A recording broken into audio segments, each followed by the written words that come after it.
Arthar Switchheads, welcome back, Kanan here, and thank you for joining me for my review of Arise, A Simple Story, the definitive edition. A heartwarming puzzle platforming time manipulating game. Ooh. And if you fancy more weekly reviews, then subscribe to the channel, and also liking the video always helps small channels like mine grow. Right, so this one's a bit of a tearjerker, so hankies at the ready. Engage.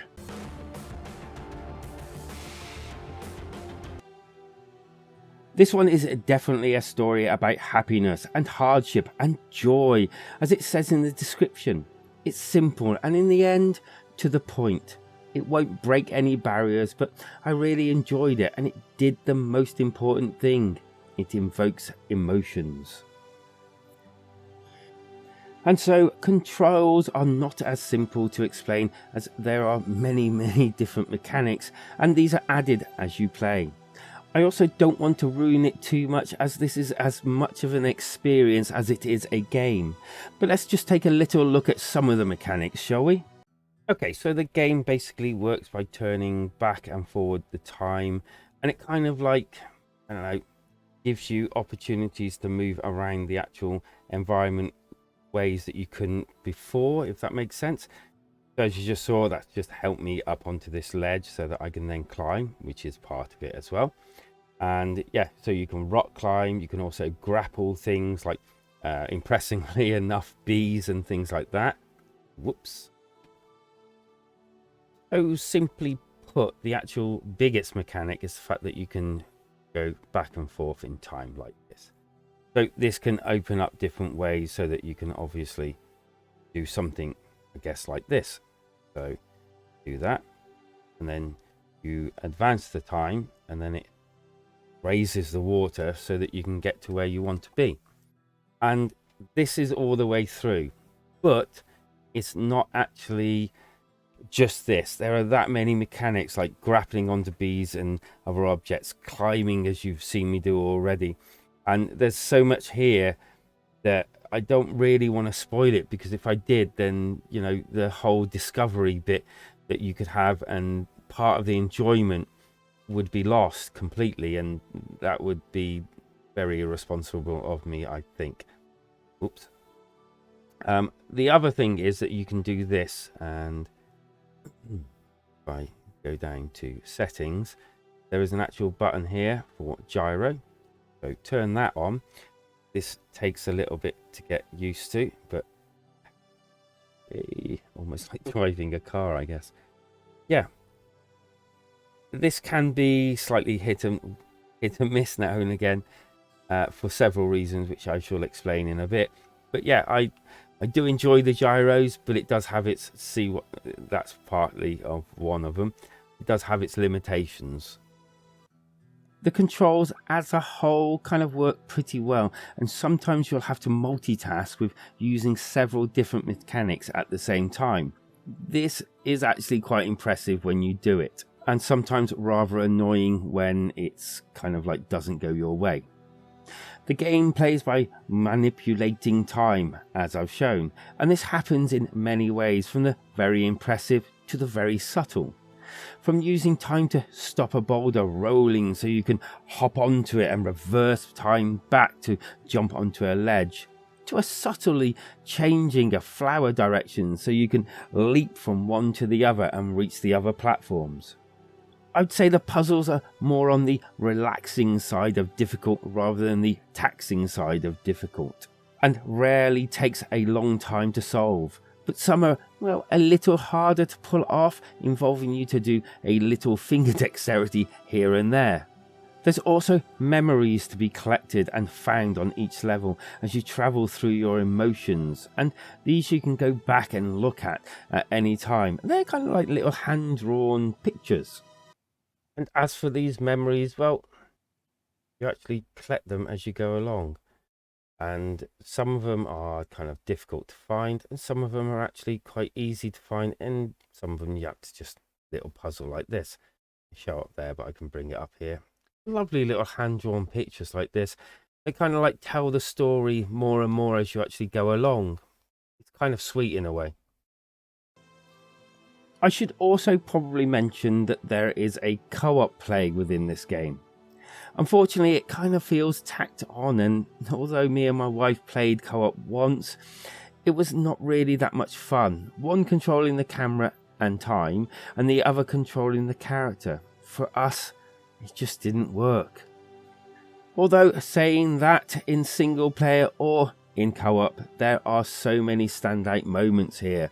I could not or would not want to point them all out, nor should I really, as this game should be experienced and not just spoiled all the time by all these reviews you're probably watching. I did have a couple of issues though. The perspective can sometimes work against you, not being able to see where to jump or to judge areas so you don't fall off them. And sometimes it's not obvious where to go, and I had a couple of times, confusing times one might say, while playing. The controls can be a little unresponsive at times, but only sometimes. The gyro is cool, and it really is a cool idea. It does work, and I liked it a lot. But at times while playing, because the switch is in your hands, and probably as you saw in the video, but I don't know about you, but I move a lot when I actually play games, resulting in a few unwanted time shifts and the odd restart, although luckily enough the actual restarts are pretty close by. This can also mean that you can't just put the controllers down and go and answer the door or grab your cuppa or something, because when you do, time shifts. These aren't really big problems, but it was slightly annoying whenever they happened because I forgot, obviously, I'm using gyro. And it really did mean that I'd had to concentrate on pausing the game or bringing it out of the game altogether. Visually, it is a treat, looking amazing with some real nice set pieces with the sun glinting over the land, just looks lovely. And believe me, there are other times in the actual game as well later on, but again, I'm not going to spoil all of this for you. But trust me, if you're like me, you would stop and stare a little. The camera angles do a nice job of following you and dips and moves as you do, with only the occasional dip in quality. There's even a photo mode with filters if you wish to, use it really. There are literally some outstanding and beautiful sights to be seen within this game. It just looks lovely. It really does. There are some bits in this game that will take your breath away. But yet again, I don't really want to spoil it because it just looks so gorgeous. And I think certain things you should experience on your own. Don't you agree? Everything in this game evokes emotions, and the audio is no exception. Relaxing and arousing music and subtle sounds of the environment really makes it feel alive at times. And that music, oh man, it is so good. And there's even a section in the extras part of the game where you can download the album itself. And trust me, it is full of emotion in every way. Sadness, joy, and trust me, much more. The good, great heartwarming story that has to be experienced till the end. A good amount of different mechanics used throughout, and honestly it does use different all the way through and then sort of like mixes them all up. Visually I think it's lovely, and that goes for the audio too. It's just worth playing. The bad, sometimes confusing, controls sometimes a little unresponsive, the perspective is not always on your side. I also felt the load screens were sometimes a little bit too long. Although you can see what's coming up at the end a mile away, it's the journey and getting there that matters, and the end still evoked an emotional response from me, and I thought it was sweet, gentle and loving, and most of all, worthwhile. That's why I'm scoring it a 4 out of 5, because sometimes it's the way a game makes you feel that really matters. So as I dry my eyes and pull myself together, why don't you subscribe to the channel for more weekly reviews and sales videos? And a heartfelt liking of the video would really help so much. As for that alt, well, it's going to have to be what comes after, as it's another story-based game that you best have a hanky with you to dry your eyes with by the end of the game. And so, what are your thoughts on Arise, and do you have a better suggestion for an alternative? Then leave them down in that comment section. I try to read and respond to them all. If you'd rather continue the conversation in our community Discord, then feel free, as the link is down below in the description.